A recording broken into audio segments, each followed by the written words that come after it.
program of the Rosa Luxemburg Stiftung that is based in Johannesburg in South Africa. The Rosa Luxemburg Stiftung is an internationally active, progressive, non-for-profit organization for political education. And since its foundation in 1990, the foundation has been engaged in the analysis of social processes and developments. Through its teams in currently 26 regional and country offices, the foundation works with hundreds of partner organizations and political actors in over 80 countries worldwide. The aim of the foundation's work is to strengthen emancipatory political forces. IPES-Food, the International Panel of Experts on Sustainable Food Systems, is an independent, cross-disciplinary panel of scientists and experts shaping debates on how to transition to sustainable food systems around the world. Our event today is on the current land squeeze affecting small-scale food producers, indigenous peoples, pastoralists, and others, oftentimes marginalized communities around the world. I believe many of you know that land is critical to the lives, but also the livelihoods and food security of millions of people across the globe. But a series of unprecedented pressures on global farmland are now accelerating and converging.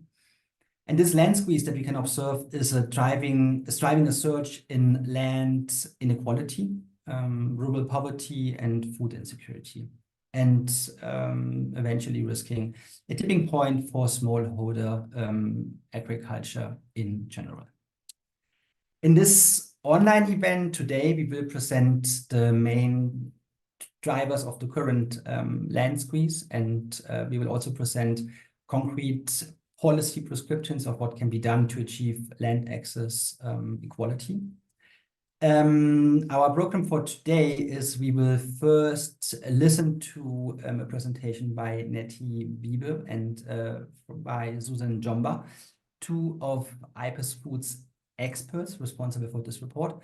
And this will be followed by a brief Q&A with the audience. And we will then have, hopefully, an interview with two guests. I'm sure, or Dineo is already present.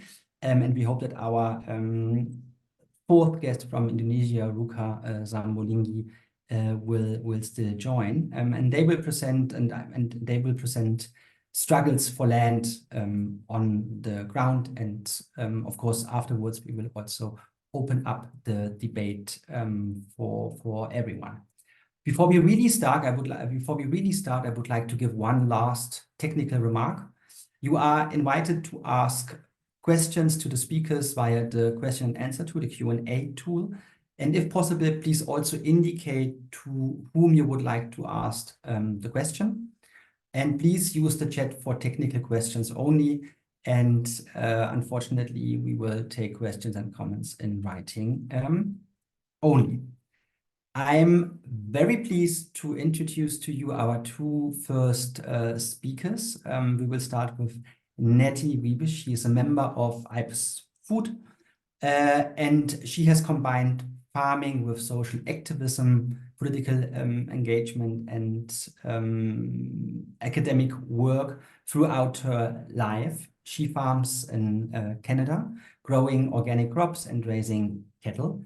She also served in elected leadership positions of the National Farmers Union, the National Canadian Farmers Union, NFU, for 10 years.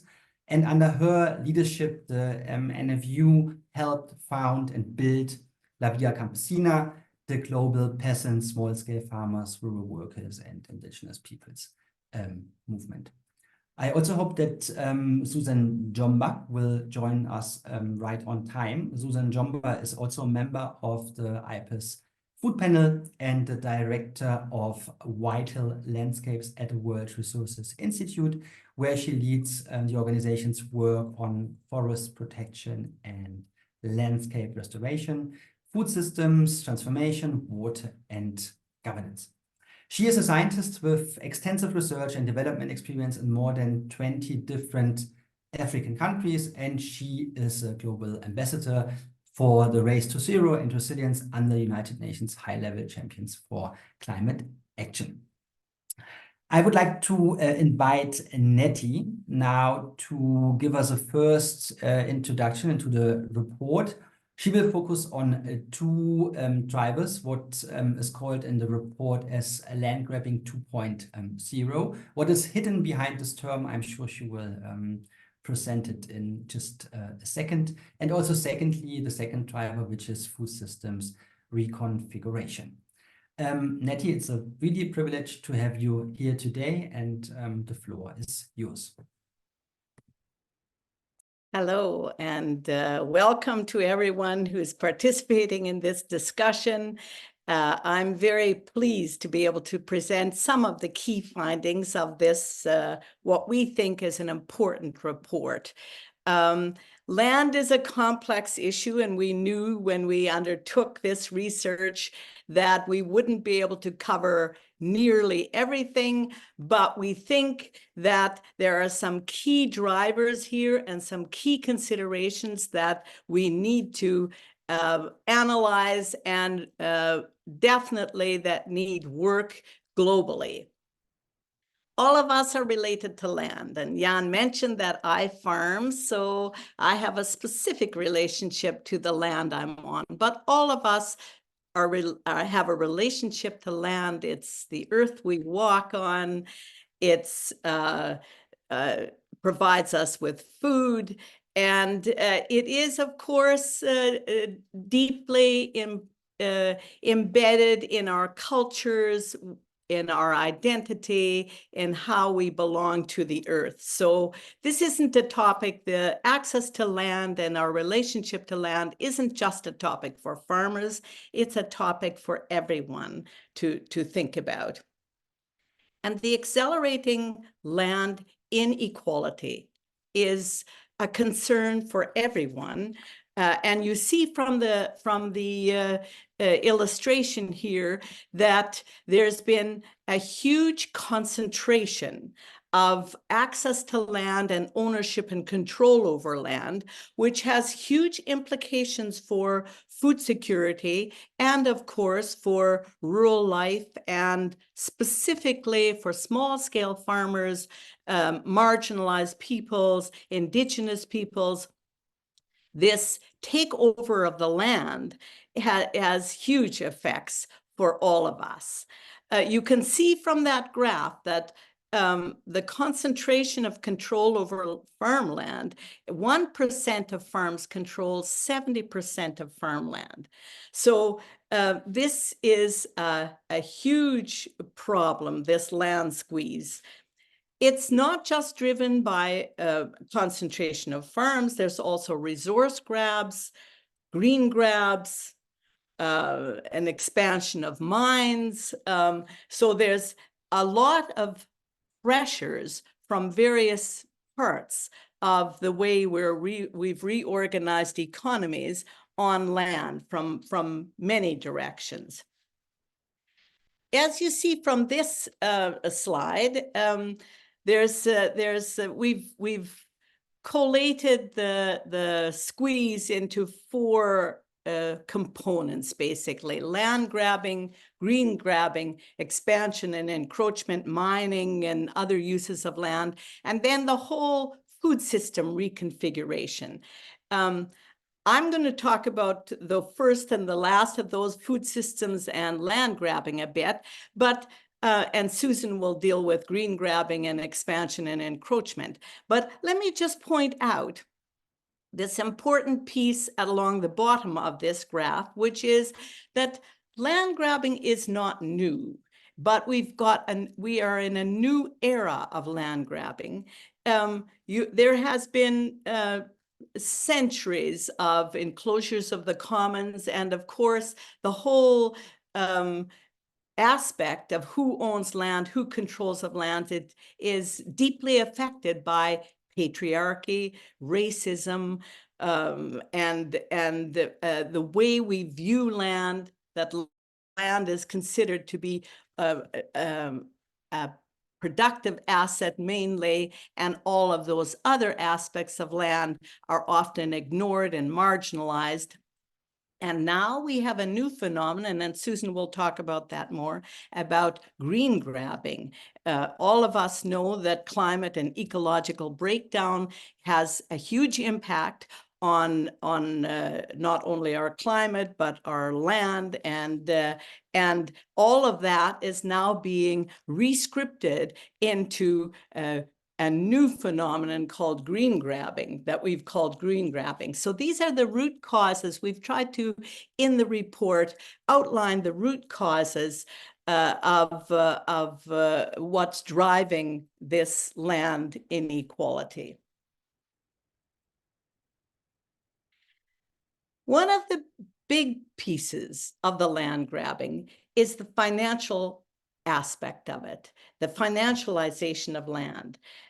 Which in this current era has been accelerated. We've had land grabbing, and particularly in the 2007-2008 financial crisis, there was a huge uptake of financial investors going after land, buying land. But then it tapered off a bit. And now more recently, during COVID-19 and with the war in Ukraine, there's been another huge impact of investors going in and buying land, getting control over land. And this has been in many ways accelerated because there's been a deregulation in the land market, and speculative investors have found that land is actually one of the places where they can lodge their money, and it's an asset that has acquired a lot of money and a lot of value for them. So you see that there's a lot of new money being invested in land around the world. That's obviously has a huge impact on us farmers, because as we see, when around us land is being bought up by deep pockets, investors with deep pockets, the price of land skyrockets, and those who are actually farming have less and less means to actually buy land. And this is it has a huge impact on young farmers entering, trying to get into farming. And for those who are already in farming, it means that land, if you're selling land, if you own land and are selling it, of course, a high price is better. But for most farmers, it means that they have deeper and deeper debts. And in North America, for example, an increasing amount of land is actually being rented by farmers because they can no longer afford to buy land, which in some ways looks like that might be all right. But as a matter of fact, when it comes to farming, the investor then has control over the land and decides what it's used for. And that's often a major problem for farmers when they can no longer, small-scale farmers no longer can use the land for growing food, for example, but large investors insist on having land used in such a way that it's a speculative asset for them, or that they turn it into monocultures for export only. This is a huge problem for food security. Next slide.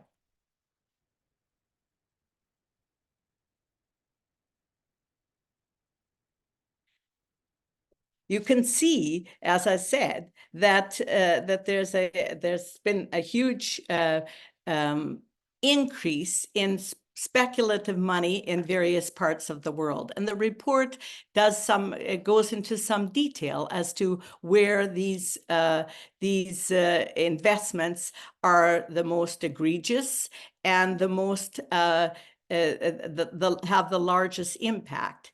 And for farmers, as I said, that's for small-scale farmers, that's been a way in which they've been displaced. Much of the land investment, more than a third of it, like 34% of it, has been grabbed from small-scale farmers, which not only changes how and where food is growing, but also changes our communities and strips us of new entrants, but also of the long-standing cultures and ways of taking care of land. And Susan will speak some more to that.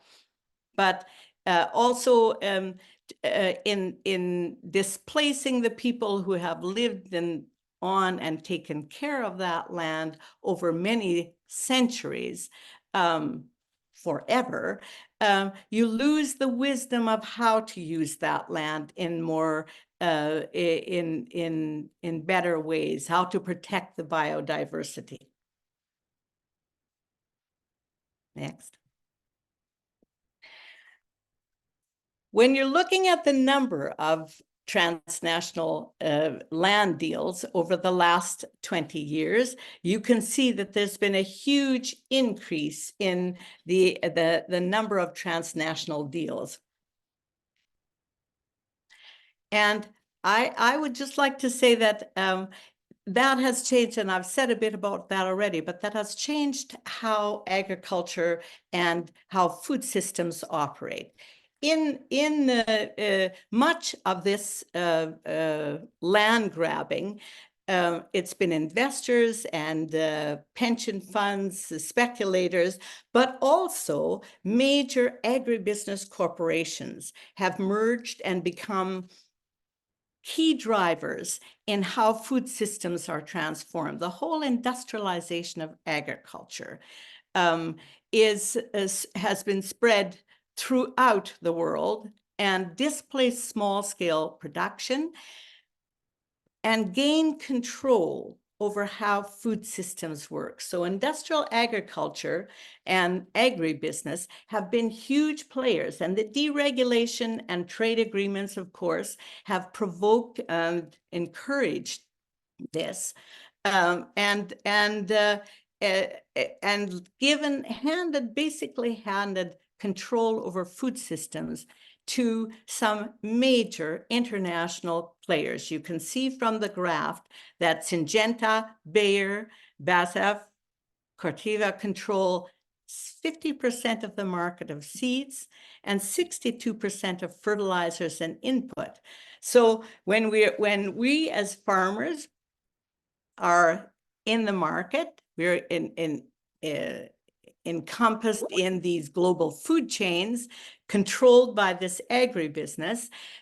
We are paying huge prices for inputs, and actually the product that we have, the food we grow, no longer covers those costs. So industrial agriculture and the concentration of agribusiness actually not only displaces and impoverishes small-scale farmers, but makes all farmers, whether large or small, makes us all in some ways captive to the profitability of agribusiness. And this is a dangerous precedent for food systems around the world.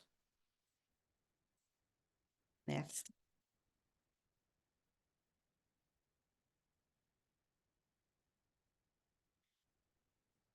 I want to move on, and the slide doesn't tell us this, but I want to move on to a few pieces of the solutions to this. Nettie, just sorry to interrupt you. I Yes. just heard that Susan is not with us today, so I would like to hand over to Nick. He will jump in and he will present the other two main drivers of land grabbing, and then I will also give you. Then we will have the chance to present some recommendations. Okay. If you don't mind. Sure.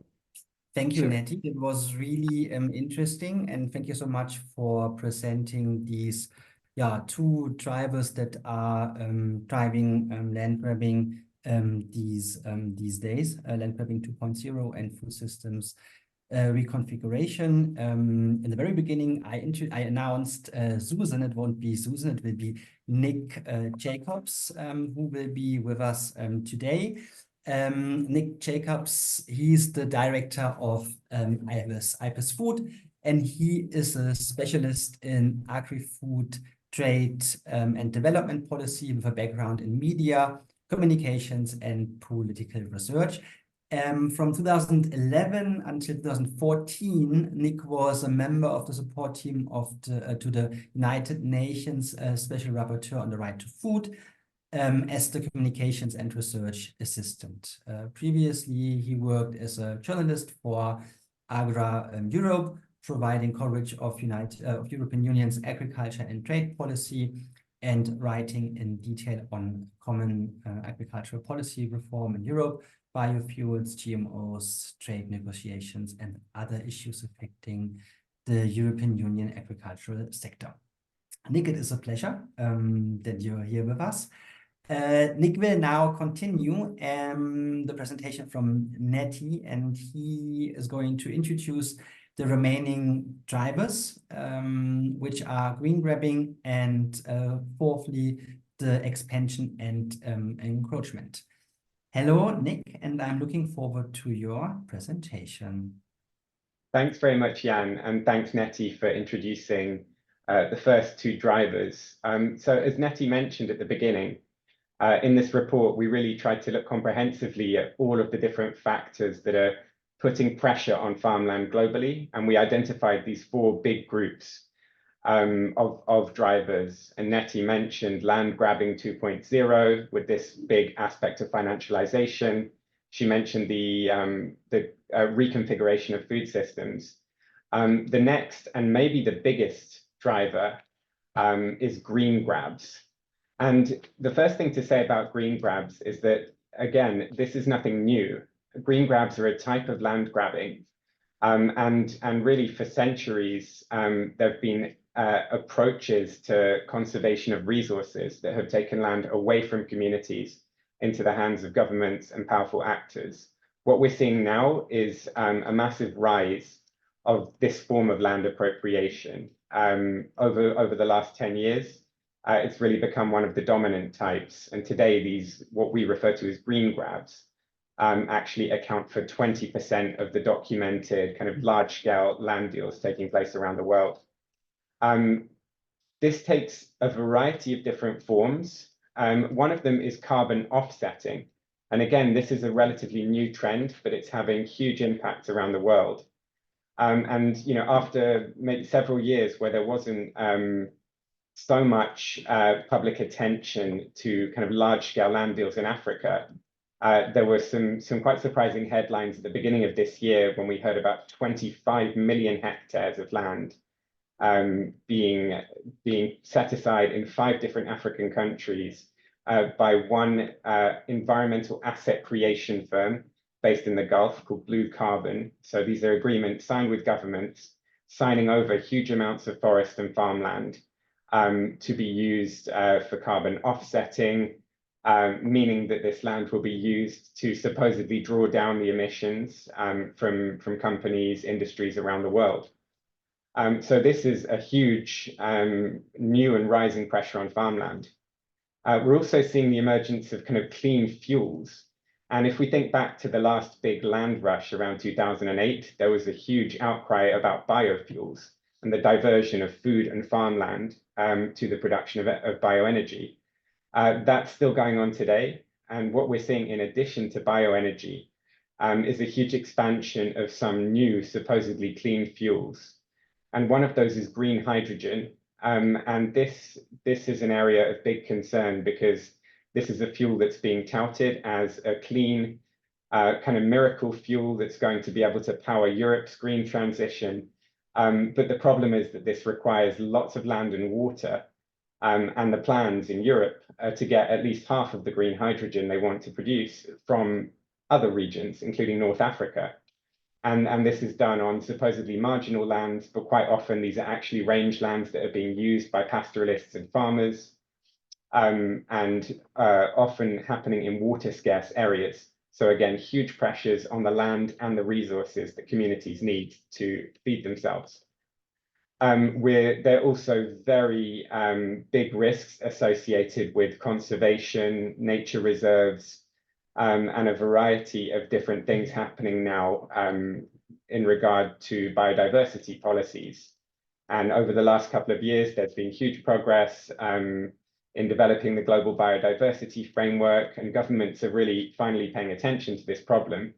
But what's very concerning is that the tactics being used to boost biodiversity are often excluding the communities, and particularly indigenous peoples, peasant farming communities, who are actually stewarding the land right now. So some groups responding to this framework have said, well, this could be the biggest land grab in history, sparked by policies that are ostensibly about protecting biodiversity. So again, that's adding to this pressure on farmland. And it's really concerning when you look at the kind of numbers here. Governments are really rushing to try to make net zero pledges. And they're turning to tools like carbon offsets and carbon removals. And if you sum up the global pledges made by governments under their NCDs or their national climate plans, it comes to kind of 1.2 billion hectares of land, which is equivalent to total global cropland.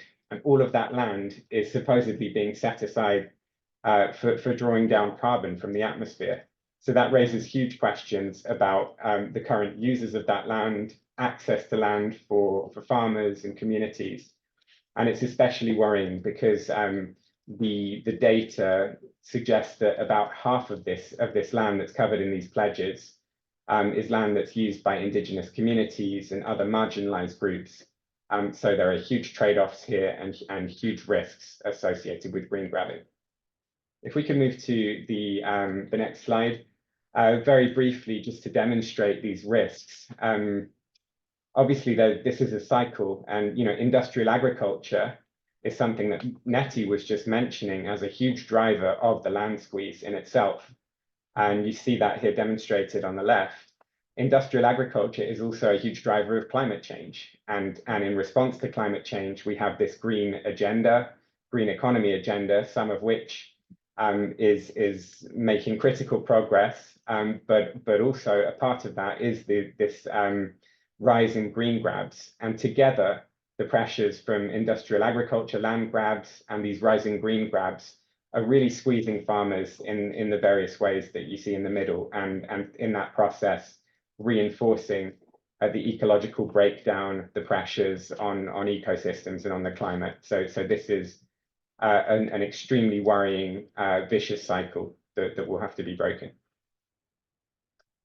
The next driver, and the final one we'll be discussing today, is what we refer to as expansion and encroachment. Essentially here, we're talking about economic growth in its different forms, expansion, big mega developments taking place primarily in developing countries at this point. And these are processes, again, that are long-standing, but what we see today are some new drivers, some new and rising pressures. The first thing to draw attention to here is urbanization. And of course, this is a long-standing trend, and it's one that doesn't appear to be slowing down. And in the report, we highlight that by 2030, it's now estimated that 3.3 million hectares of farmland could be taken out of agriculture for the purposes of urbanization. Often this is happening in pretty coercive ways. You have a lot of real estate speculation. A huge amount of this, of urbanization affecting prime farmland is taking place in Africa and Asia. It's estimated that 80% of the land loss to urbanization over the coming years will be in Africa and Asia, and especially India. Mining is another huge factor here in taking land out of agriculture and really ramping up those pressures on farmers on food security. And again, looking at the global data on land grabs and large-scale land deals over recent years, mining really comes out as one of the big increasing drivers, and it accounts for about 14% of the land deals we're seeing today. Some of this is for conventional mining for purposes we're familiar with. A lot of it is also linked to the rising demand for critical minerals, things like lithium, zinc, cobalt, copper, that are very concentrated in specific locations, often close to very fragile ecosystems, often overlapping with the land that's used by communities to feed themselves, by indigenous peoples' territories. And so in the report, we take stock of these huge threats really linked with the rise of mining.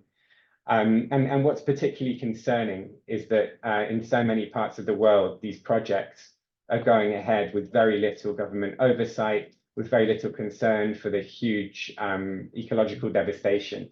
And instead of protecting the rights of communities to this land, governments are more often protecting investors.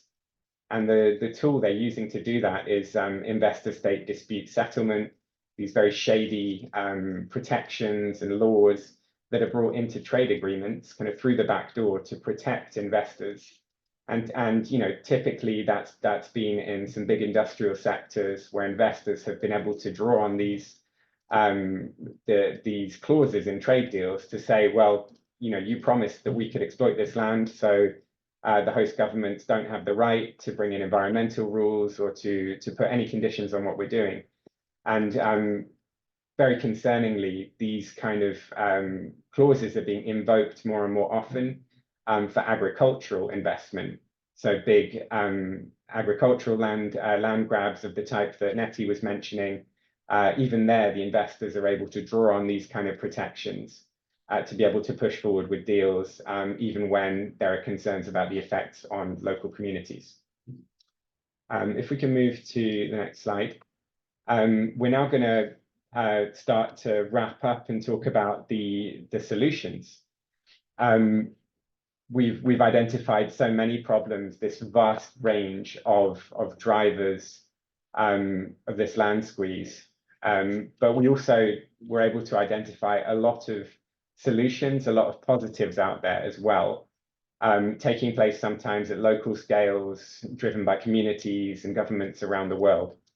So we'll highlight some of that. But first of all, let me recap the conclusions. Through these different processes, we're seeing an unprecedented land squeeze globally, and that's accelerating land inequality, rural poverty, and food insecurity. We're seeing powerful governments, investors, and agribusinesses involved, gaining control over land in various different ways through land grabs. Major new pressures from green grabs, as I mentioned. And the upshot of this is all around the world, farmers in rural communities are losing their access to land. They're seeing their economic security deteriorate, and that's having a knock-on effect on their land tenure, which is already weak in many places. And over the medium term, perhaps even sooner, there's a real risk of this making smallholder agriculture increasingly untenable in many regions of the world. It's also worth mentioning that huge land price inflation is taking place as a result of these converging trends. Land prices have doubled globally. It's going even faster in some regions. Surprisingly, Eastern Europe and Russia is the region maybe with some of the highest land price inflation. There, the prices have tripled. And the overall result of this land squeeze is just a huge rise in land inequality, huge concentration of land in the hands of dominant large-scale farms, 1% of the largest farms globally, controlling 70% of global farmland. And that's particularly acute in some regions. Latin America, 10% of farms control 75% of farmland. Colombia has some of the highest land concentration figures in the world. Brazil, also extremely concentrated. And a different region, Southeast Asia, perhaps facing some different drivers of the land squeeze, but there too, you have just 5% of farms controlling 30% of farmland. So this is really a global phenomenon. You have that land inequality rising in all regions. Moving on to the solutions. Those, you see those up on the slide. Let me zoom in on one or two of these, and then I'll pass over to Nettie for some further discussion. One really crucial thing that needs to happen is to establish integrated governance for land, environment, and food systems to ensure a just transition. As we've seen through the examples we've given, governments are really implementing strategies that just do not align with each other, and they're undermining environmental policies through the expansion of mining. They're undermining food security through some schemes that may be delivering economic benefits for the few. So we need integrated governance. Specifically, it's crucial for governments to include the evolving right to land in their constitutions, at the very least in their environmental and agricultural policies.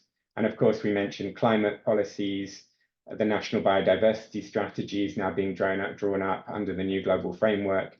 It's absolutely essential to put the right to land at the center of those strategies.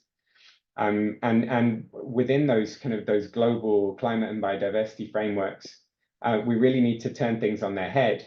And there are community managed land conservation schemes. Those are included as a potential course of action under the biodiversity framework. But those are pretty peripheral right now in the strategies governments are taking.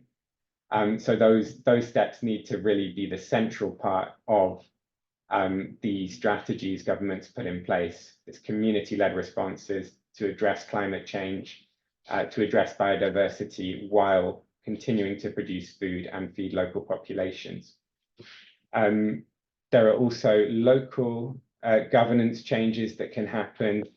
And it's really crucial to place local communities and human rights at the heart of decision-making. And we've identified some ways that can be done, including through democratic spatial planning and having accountable land agencies that can monitor the state of land grabbing across a country or a region. They can adjudicate on different uses of land and give communities the right of first refusal when land becomes available. And there are some good examples of how that can be done around the world, particularly in France, where there's a whole network of public agencies that have the power to preemptively acquire the land coming to market and effectively distribute it to the right users. I'll stop there and give the floor to Nettie, who's going to present the rest of our recommendations. Thanks, Nick. I'll just, you've covered the ground well. I'll just say a few more things about the solutions that we're recommending in the report. And these are, of course, an overview, because the local solutions in many places are unique to those places, and the kind of agriculture and the kind of governance that's in place there. But from the point of view of the land grabbing, one of the key pieces is that we have to get speculative investment out of the land markets. As long as the deepest pockets control the land markets, small and medium scale producers and ordinary citizens are less and less able to access land. And that's a key problem. So a speculative capital has to be taken out of the land markets so that land is repatriated back into the hands of local communities and small-scale producers. And Nick has noted some examples where that kind of local governance is already, democratic governance is already in place. The other piece that's part of the solutions is that we've made land a commodity which of course welcomes the speculative investment in it. But we need to rethink what land is for and think about alternative forms of land usage and land control over land. Overall, we need to rethink what land is actually for and re-embed a new social contract in the way we think about land. Land is not just about production and profit. Land is about feeding people, and that means that the people of the land need to be secure there and need to have the kind of social protection and the kind of environment that allows small-scale production, biodiverse production, agroecology to flourish.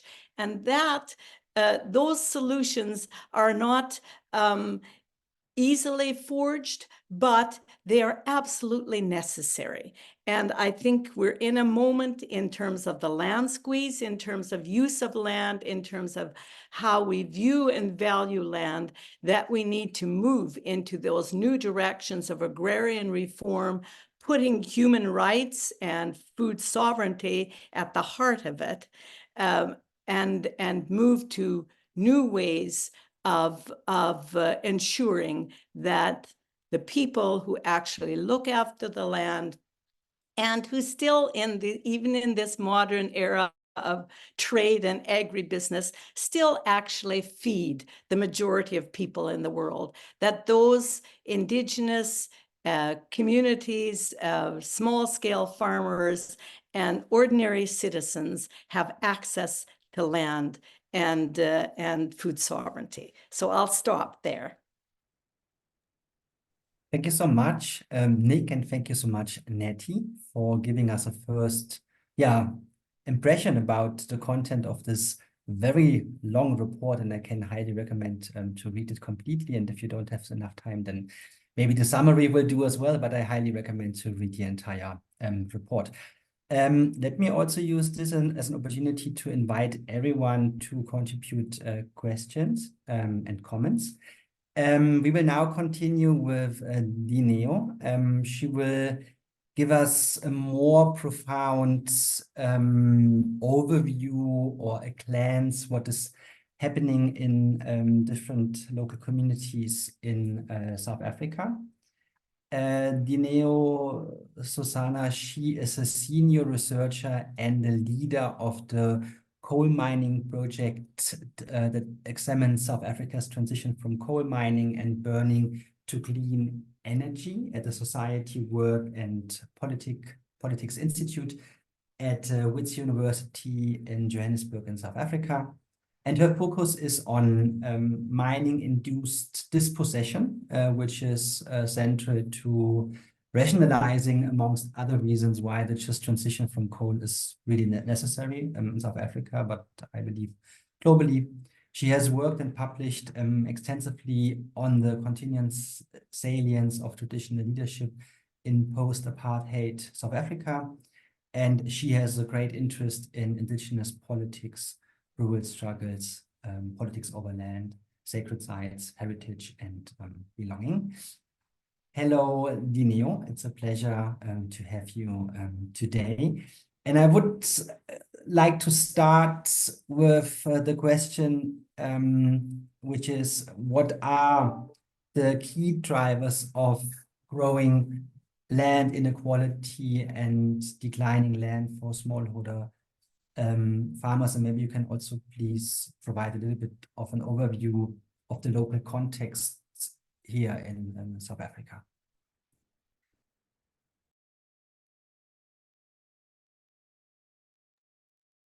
I can't hear you. Dineo, maybe can you check that you are in the original audio channel, please?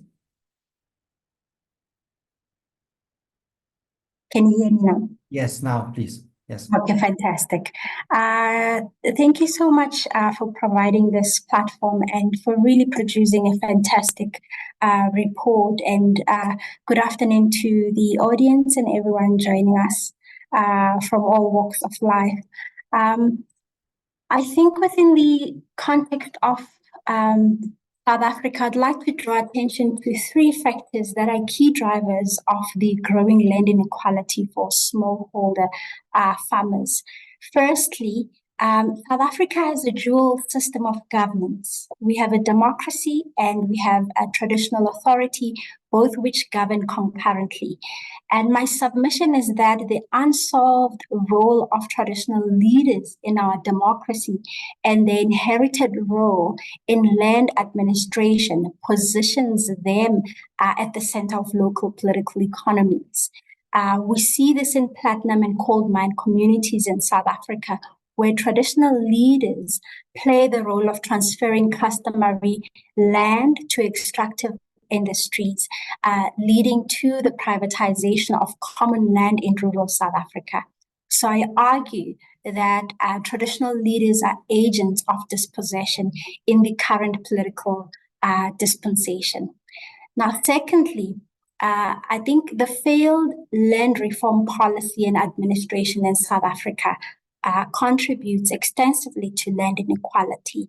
And just to give a background, after South Africa's first democratic elections, the state embarked on a land reform program to address dispossession. And as a result, land reform in South Africa has three pillars. And we have land restitution, we have land redistribution, and land tenure security. All these were efforts which were crafted as a land redress efforts, to basically restore or address questions of, dispossession, which majority of South Africans experienced during apartheid as well as colonialism. Now, the program has been sluggish, with claimants waiting for their land to be returned. When I looked up the last time, it was saying there's about 7,000 claims that remains unresolved. That said, there's about 80,000 claims that have been settled. But in cases where these have been settled, there's problems around post-settlement support, particularly to those who have received their land. And a bulk of these are small-scale farmers who do not get support post-settlement, particularly in the program of restitution, but sometimes in cases of redistribution. And lastly, in relation to your question, Jan, I'd like to post one of the fundamental problems in South Africa is that we have a socialist mineral law that is administered within neoliberal framework. And what do I mean by this? Post-1994, South Africa adopted the custodianship principle of administering the land, minerals, and heritage, understandably because of an ANC-led government whose principles were found on socialism. However, I argue that in practice we have state-led privatization of land and minerals, where the state, which holds the minerals and land as a custodian, promotes privatization of mineral exploitation and the privatization of land. Thank you, Dineo, also for giving us a lot of, maybe explaining the framework and the context in which all of that takes place. And maybe to be a little bit more concrete, can you introduce maybe an example or one or two examples where land dispossession has happened and that is or was related to the extractive industry? That's maybe one part of the question. And secondly, in what ways are the affected communities responding and maybe even challenging these developments and resist? So I'd say the work that we do at SWOP, I'm based at Society Work and Politics Institute, as you have introduced. And so the work that we do illustrates some of the critical examples that I think would maybe be helpful for the audience. And so in our Just Transition program, for example, I work with coal-affected communities in the Mpumalanga province, in the Highveld, where coal mining and burning is concentrated. And mining in Mpumalanga accounts 83% of South Africa's coal production. And in Mpumalanga, I work with former labor tenant families who has lived and worked and buried on agricultural farmland, which has since been sold by private farmers to multinational mining companies like Glencore, Extractor, South 32, and the likes. Now, these families lived off the land, and some were in the business of selling their livestock to make a living until they were relocated or displaced by Glencore for open cast mining, for example, in 2015. Now, this is one example of many. These relocations have become common in the coal affected areas, as well as platinum mined areas, for example, in the Northwest Province and in the Limpopo Province, for example. And these areas, particularly if you think about platinum and how it's quite central, for example, to hydro, could continue to experience, dispossession, particularly because of that transition to green energy. So this is quite important to think about how dispossession does not take place within particularly the carbon-based energy system. I also work in Somkhele in KwaZulu-Natal on communal land under the authority of chiefs. And similarly, communities have been relocated, for example, for open cast anthracite coal mining by Tendele, which is a subsidiary of Pedmin, and they've been relocated since 2007. And this is happening as we speak, despite efforts, in fact, by the state to actually transition and having signed the Paris Agreement to actually shift. There's still this scramble to mine coal as much as possible, at least until we shift, right? And so in Somkhele, which is tribal land, I interviewed families, some who were small-scale farmers, growing mostly sugarcane in Somkhele specifically. And most of them received ridiculous amounts of compensation, about 300,000. Some families, when you look at their agreements, right? Which they received from Pedmin. And when I was speaking to some of the families, one of the examples that I think sits in my head is one of the families saying to me, 100,000 sasuwenza kalula ngunyaka, meaning we easily made 100,000 a year.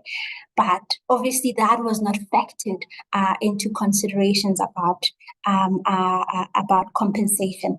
And so not only has mining dispossessed communities, it has also contributed to climate change, as your report as well reveals, and it has squeezed communities out of the land because, for example, anthracite coal uses particularly large amounts of water in processing. So there's that dimension as well. And so in what ways have affected communities responded to these challenges, as you have asked?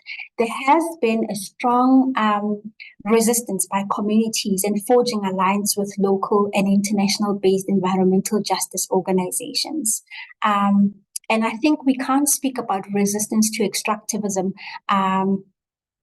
without really praising, the educational and financial support that has come out of environmental justice organizations such as Benchmark Foundations, Women Makua, GET, Groundwork, and including SWOP to some degree, which I think the presence of such organizations have, to some degree, sometimes delayed the dispossession of communities.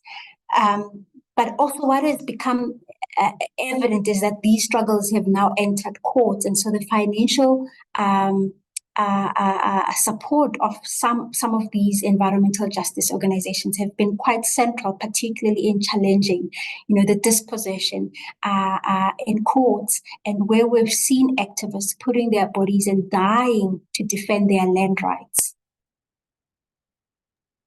Thank you. Maybe one last question concerning the situation in South Africa, which is so far you have described the role of the state rather negatively, and if I can put it this bluntly. But could you also envision maybe a role of the state, how the state should shape policies that would help to protect people's land rights?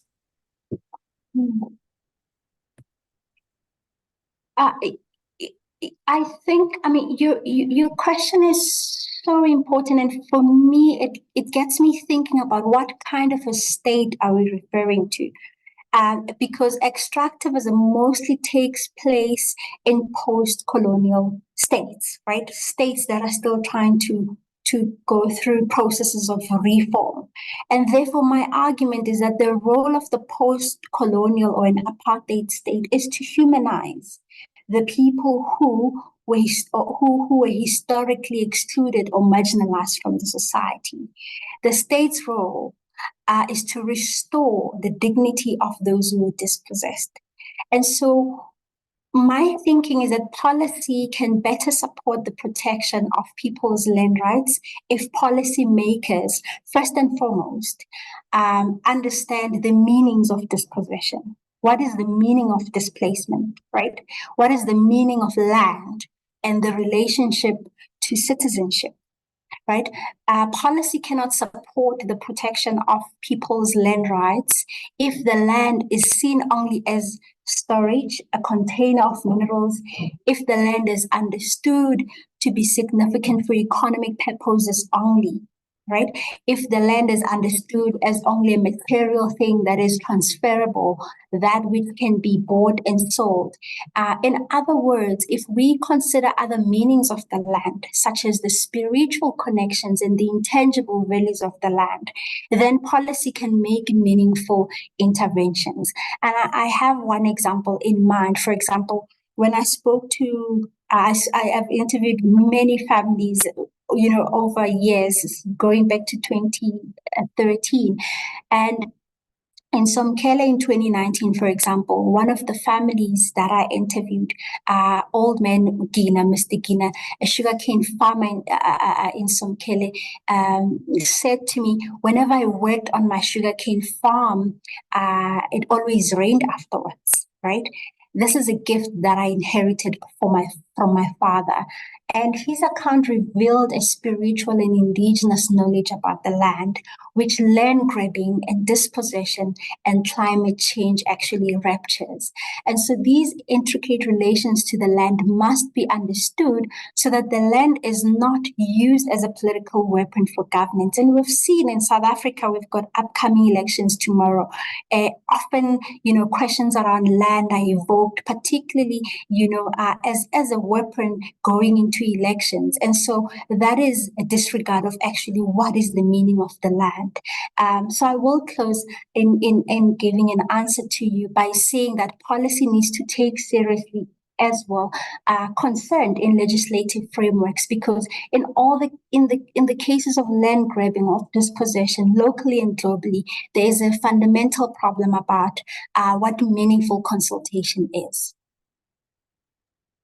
Thank you so much, Dineo, for all your insights. And I believe especially that land is much more than a commodity in many rural areas, and also the spiritual value of the land, and that we also need to value indigenous knowledge. It is also a pleasure for me to welcome Emile Frison. He is a member and founder of the IPES-Food panel, and he is with us today to help us to kickstart our question and answer session with a brief intervention. But maybe before I give him the floor, I would also like to introduce him briefly. As I said before, he is an IPES-Food panel member. He's a senior and founder of the IPES-Food panel. a senior advisor to the Agroecology Coalition and an expert on agroecology and agricultural biodiversity, who has headed global research for development organization Biodiversity International for 10 years, after holding top positions at several global research institutes. Also, very warm welcome to you, Emil, and you have the floor for a few minutes to kickstart our Q&A session. Welcome. Thank you very much. It's a pleasure to be with you. Actually, on content, there's not much to be added. I think the presentations have been very clear. What is maybe worthwhile noting is that while the issue of land grabbing, as was mentioned before, had been on the agenda several years ago, it has tended to disappear, but it's slipping back in through the back door and is really becoming a very significant issue that needs to be addressed urgently. And the various components are different, play different roles in different parts of the world, but all combined really represent a very serious threat to food sovereignty in many parts of the world. But I would be very happy to answer specific questions if there are any. Thank you so much, Emil. I can see that there are plenty of questions coming in. I will try to summarize some of them, and I will also maybe pose a few, and so that it doesn't take too long. I can see, Nick, there is one question directed to you. It's about the different, or the question is, what kind of international instruments do we have to advocate against land grabbing? And then, for instance, UN drop. And then the person is asking what else, but also asking how do you think we should strategically use them? That is question number one. Nick, that is directed to you. Please remember it, even in a few seconds. Nettie, there's also one question to you concerning the different political recommendations that you made, and the question is, who do you think will be enforcing these good recommendations, as if governments and also big industries are basically the facilitators of land grabbing around the globe? Yeah, so maybe we start with these two questions. One to Nick and one to Nettie. I would suggest that Nettie can maybe go first, please. The question about, as I understood it, is about who would be enforcing the changes in actually evicting speculators from the land market and changing our relationship to land. I'm deeply committed to democratic decision-making and governance. And one of the problems that we've seen over the last decades, but it's a growing problem, is that the international governance structures are also being usurped by agribusiness and major financial interests. And you see all of this movement in the United Nations, for example, to stakeholder governance rather than democratically elected governance. So multilateralism, let's say.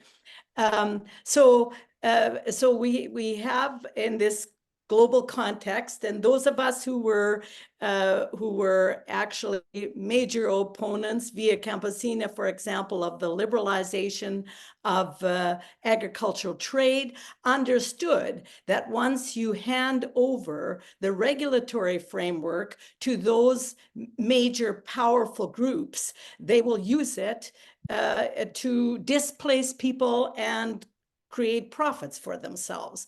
So that governance structure has to be challenged.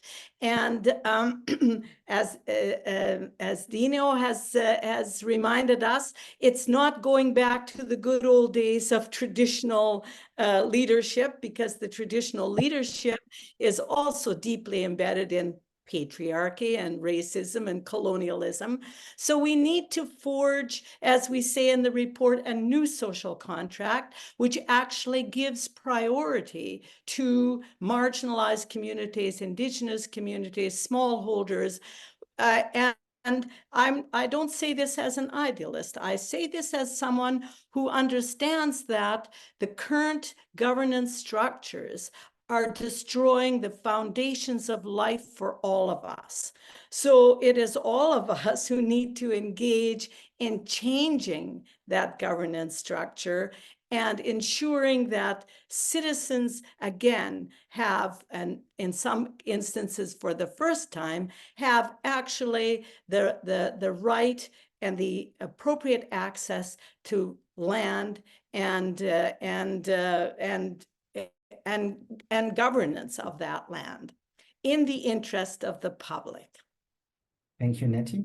Nick, I hope you remember the question. The question was on, what are the political instruments that are already available and how can we use them? And maybe let me also add one more, because there's also one concerning, is there any, does the new report also mention water grabbing? And is it an important topic? Please. Sure, maybe I can take the question on water grabbing first. Well, that's close to mind. The answer is yes. The report does discuss water grabbing in detail. And actually what we found, looking at the databases of land grabs, is that this is really a rising driver of land grabs. And in many cases, you have agribusinesses and investors getting control of land, sometimes, smaller plots of land than what we might associate typically with these land grabs. And they're doing that with a view to taking control of water as a critical resource, and often kind of extracting value quite rapidly, extracting that water, using it for like water intensive production of export crops like berries, looking at kind of 10 to 15 year time horizons, after which the land would be sold on. So this is hugely damaging for local communities, because those resources are being exploited. Any employment that's created will be very short term, and then the land is sold on. And particularly worrying that this is happening in regions where there's high water scarcity. So Latin America, I think, is the best example right now, where there's been kind of historical droughts affecting so many Latin American countries. That's a region where you're seeing a huge number of these land grabs with a focus on getting control of fresh water. So yes, it's very much in the report, and we would invite everybody to have a look at that section. Coming back to the other question, Jan, about what kind of instruments and tools we have to fight land grabbing. I think, the voluntary guidelines on land tenure were mentioned. There was also mention of UNDROP, the UN Declaration on the Rights of Peasants. These are really crucial tools, and I think we would all agree they're underutilized tools to protect land tenure and to fight against land grabs and land inequality. In the report, we sort of briefly summarize some of the examples of countries really adopting the voluntary guidelines and transposing them into their laws, using them to protect communities against land grabs.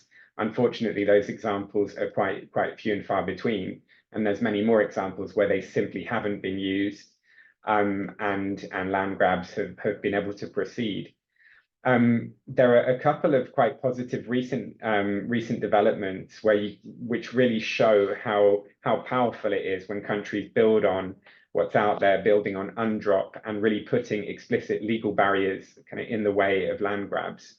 And the best example, I think, is the recent agrarian reforms in Colombia, where the government has created what are called peasant reserve areas, zonas de reserva campesina, which is a kind of legal classification which protects peasant agroecological agriculture, and protects against expansion of the agricultural frontier. So this is really a way to send a very clear message that land grabs won't be permitted, and that land belongs to these local communities. So, you know, we need these pioneering examples. This is still very, very new, but hopefully Colombia will be inspiring others with these reforms.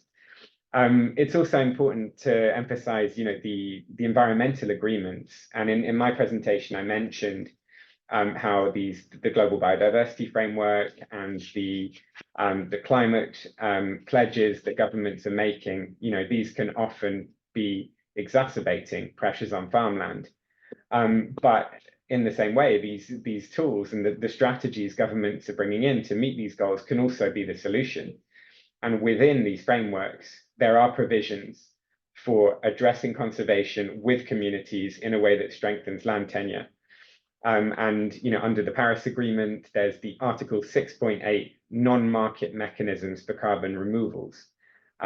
So not talking about carbon offsets, looking at other ways to work with communities to protect land. And I think if you have that sort of government seal of approval supporting these community initiatives and showing the role they play in fighting climate change, that's arguably a really powerful tool against land grabs and to really protect those communities in perpetuity.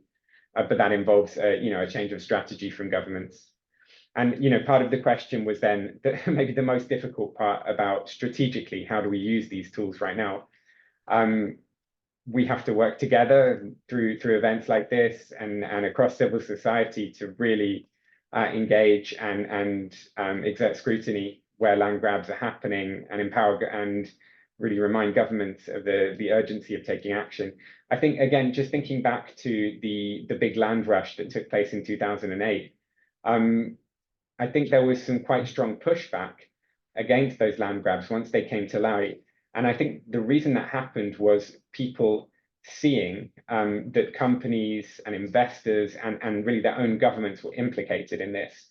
And people saying, you know, not in my name. And I think in Europe, you had quite strong pushback against land grabs happening in Africa when people realized that there were kind of European companies involved in this, bioenergy companies, food companies, banks, you know, hiding behind a whole array of different investors, but very much there and doing this sometimes with the pretext of providing food security for Europe or providing energy for Europe, and people, some people at least, were able to say no, not in our name. So I think that's really crucial to bring to light the fact that this we're all implicated here in different ways, and we need to put pressure on our governments to stop fueling the land squeeze. Jan, can I just jump in here? If it is brief, of course. Okay, I just want to emphasize what Nick has just put before us. One of the challenges that we have now is that, and this is the whole context of green grabbing, is that a lot of environmentalists are in some ways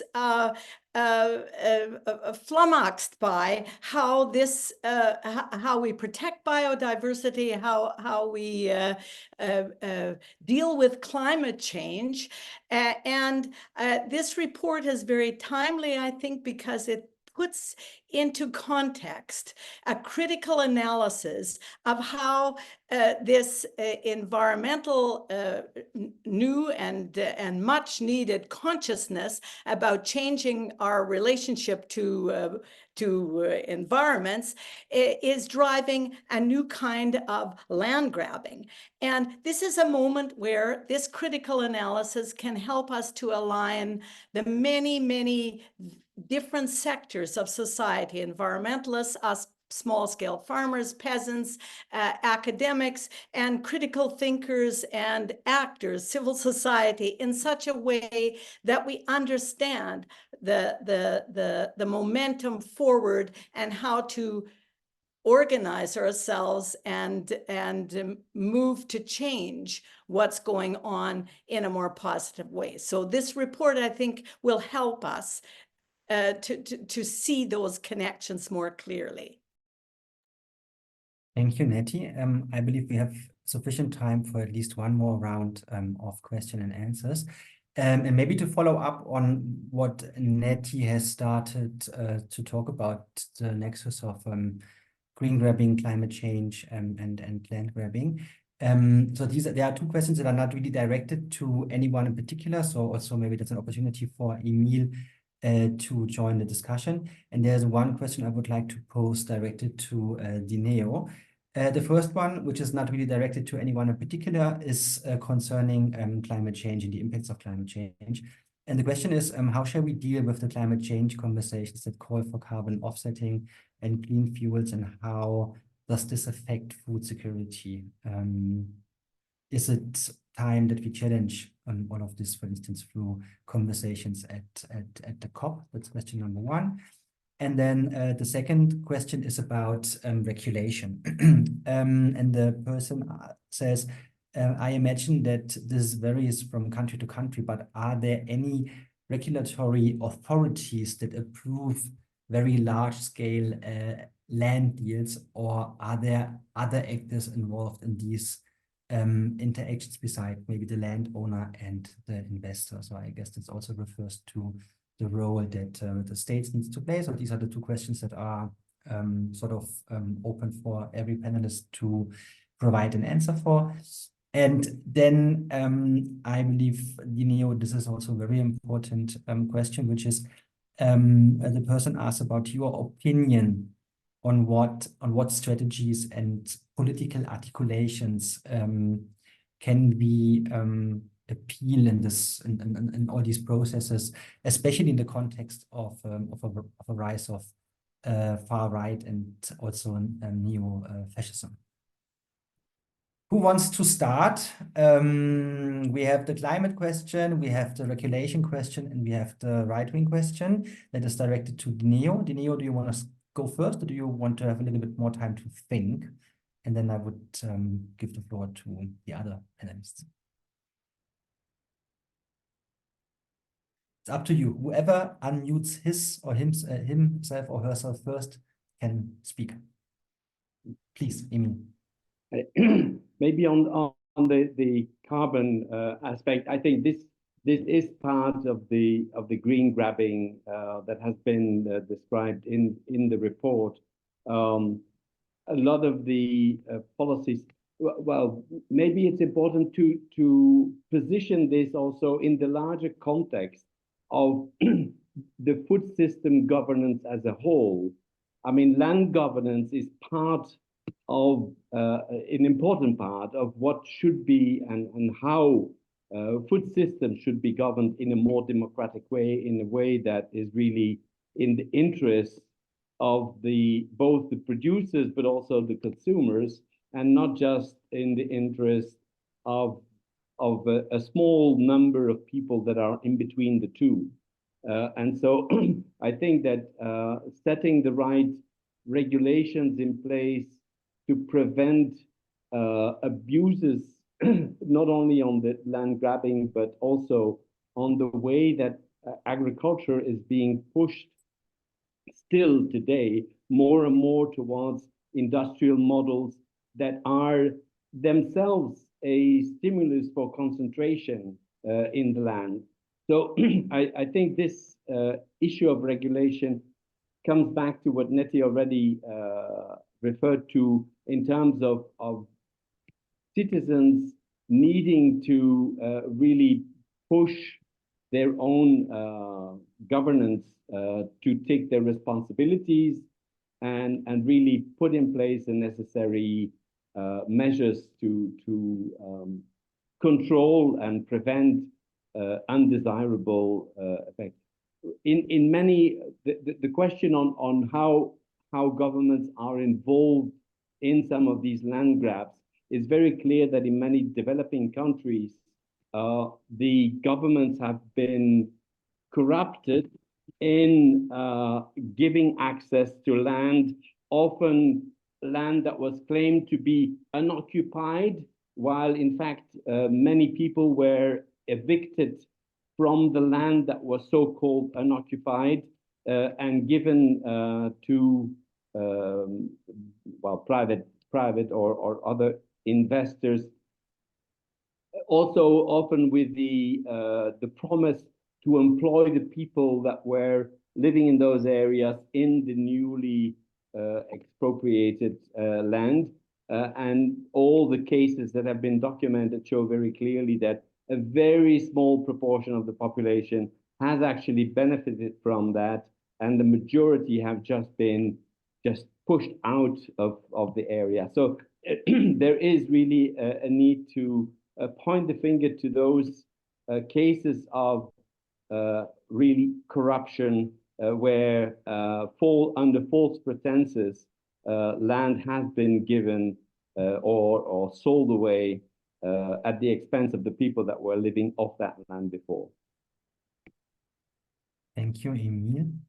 I would like to give the floor to Dineo, please. Thank you for those questions. I mean, I think it's Jimmy who posed the question in the chat. I think it's a very interesting question, and I think initially there was an underlying assumption that the shift to clean energy, I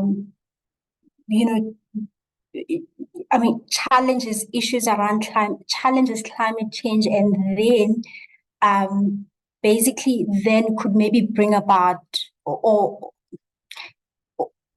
bring about change in some ways, in that maybe it would address the land squeeze or land inequality. But I think what we've seen, or at least what I see the report doing, is to show that that the shift or the transition to clean energy doesn't necessarily mean that you have a system where you don't have land inequality. If anything, you can have that system replicate itself within green energy systems, right? So I think what's then important is to think about climate change and articulations of transitions, as we do, particularly in developing countries, to think about that as moments, opportunities of speaking to questions of social justice, environmental justice, and also, for example, energy democratization, which I think we had been speaking about, but I think we haven't followed through. In South Africa, there's still people, for example, and not just South Africa, Africa, who can't, access electricity.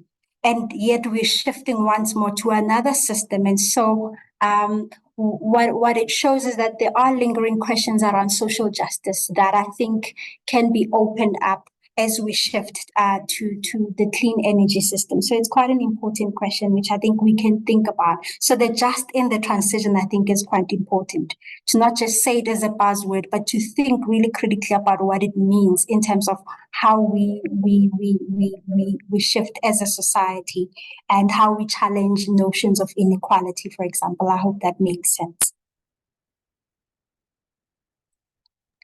Thank you so much. I had to look at the time, and unfortunately, time is and was flying today, and it is time to wrap it up for today. And I know that we are far away from being done with this very complex debate. What I really think is that after it was very silent about questions concerning control over land and access to land, I hope that the event today was maybe a tiny contribution for another or a new much needed debate on how to protect people's land rights. And I think it became more than obvious that swift and decisive actions are needed, for instance, through removing speculative capital and financial actors from markets, or to support alternative forms of land ownership, and obviously also in circumstances where land is completely unevenly distributed and unjust distributed, to develop new generation maybe of land reforms to return the land to the communities. I would really like to invite you to read and also distribute the new IPES-Food report, Land Squeeze, that is available in, if I'm not mistaken, in 4 different languages: in English, French, Spanish, and Portuguese. I would like to thank all the people that did hard work in the background today. Refilwe, Ines, Robbie, Roland, and Saskia. I would also like to thank the interpreters, and of course, I would like to thank all our panelists. Thank you, Nettie. Thank you, Nick. Thank you, Dineo, and also thank you, Emil. And of course, I would also like to thank everyone who joined us today for listening, for providing all the comments in the chat, and also for actively contributing in our discussion. And on behalf of Rosa Luxemburg Stiftung and IPES-Food, I want to say goodbye to you all. Until next time, keep well and bye. Thank you.